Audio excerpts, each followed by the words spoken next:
2201026258 dari Prodi Manajemen Fakultas Ekonomi dan Bisnis.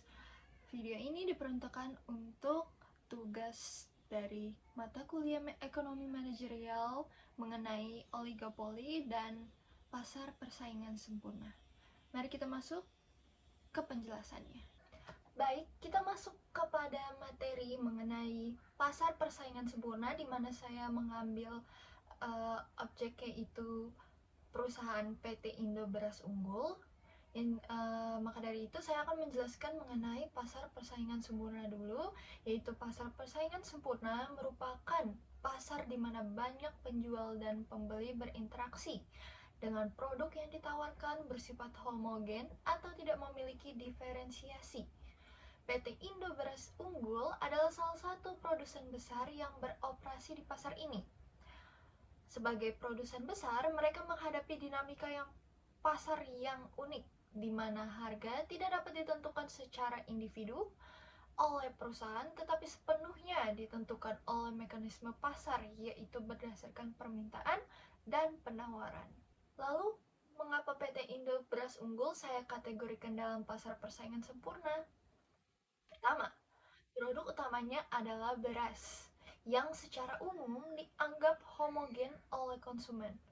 Artinya, beras dari PT Indo Beras Unggul dapat dengan mudah digantikan oleh beras dari produsen lain, sehingga sulit menciptakan loyalitas pelanggan berbasis produk. Yang kedua, pasar beras dipenuhi oleh banyak produsen, sehingga tidak ada satu produk yang memiliki kekuatan pasar untuk mengendalikan harga. Yang ketiga, konsumen memiliki akses penuh terhadap informasi tentang harga dan kualitas beras, sehingga mereka bisa dengan mudah beralih ke penjual lain jika menemukan penawaran yang lebih baik. Terakhir, hambatan untuk masuk ke bisnis ini relatif rendah, sehingga produsen baru dapat dengan mudah memasuki pasar jika memiliki modal dan sumber daya yang cukup. Namun, pada umumnya pada setiap pasar, ada pun kelebihan dan kekurangannya. Kekurangan dan kelebihan dari PT Indo Beras Unggul akan saya jelaskan. Yang pertama mengenai kelebihannya terlebih dahulu, yaitu kelebihan berada di pasar ini adalah PT Indo Beras Unggul dapat memfokuskan upaya pada efisiensi produksi untuk meningkatkan daya saing. Mereka tidak perlu khawatir tentang strategi penetapan harga yang rumit karena harga sudah ditentukan oleh pasar. Namun, di sisi lain mereka juga harus menghadapi tantangan margin, keuntungan yang tipis karena banyaknya pesaing. Mereka harus menjual produk dengan harga yang sangat kompetitif, dan setiap kenaikan biaya produksi dapat dengan mudah berdampak pada keuntungan pula. Selanjutnya, kita beralih ke Le Mineral, perusahaan yang berada dalam pasar oligopoli. Pasar oligopoli adalah pasar yang didominasi oleh beberapa perusahaan besar dengan tingkat persaingan yang tinggi. Le Mineral sebagai salah satu produsen air minum dalam kemasan atau AMDK menjadi contoh yang relevan untuk memahami karakteristik pasar ini. Sebagai pemain utama, Le Mineral harus bersaing dengan nama besar lainnya seperti Aqua dan Cleo untuk mendapatkan pangsa pasar yang signifikan. Mengapa saya memilih Le Mineral untuk berada di pasar oligopoli? Yang pertama, jumlah produsen dalam pasar ini sangat terbatas. Tidak banyak perusahaan yang mampu bersaing di industri AMDK karena investasi yang diperlukan sangat besar, baik untuk fasilitas produksi, distribusi, hingga pemasaran. Yang kedua, Le Mineral memiliki produk yang terdiferensiasi. Salah satunya adalah promosi kandungan mineral sehat dalam botol mereka yang tahan tekanan.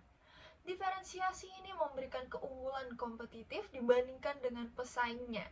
Ketiga, keputusan promosi dari satu perusahaan dalam pasar oligopoli sangat mempengaruhi keputusan dari perusahaan lainnya. Jika Le Mineral menurunkan harga, misalnya Aqua atau Cleo, kemungkinan akan merespon dengan strategi serupa untuk mempertahankan pasar mereka. Lalu, apa saja kelebihan dan tantangan yang dihadapi Le Mineral? Sebagai kelebihan, Le Mineral memiliki kekuatan brand yang kuat, yang diperkuat dengan kampanye iklan besar-besaran. Dengan hal ini, memungkinkan mereka untuk menetapkan harga yang sedikit lebih tinggi dibandingkan produk generik di pasar. Selain itu, karena pasar ini hanya dikuasai oleh perusahaan, Le Mineral memiliki daya tawar yang lebih besar terhadap konsumen. Namun, tantangan yang mereka hadapi tidaklah kecil.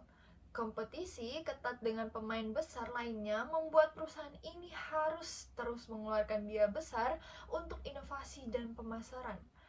Ada pula risiko perang harga, di mana jika salah satu pemain menurunkan harga secara signifikan, perusahaan lain akan terpaksa menurunkan harga juga, yang pada akhirnya dapat mengurangi margin keuntungan.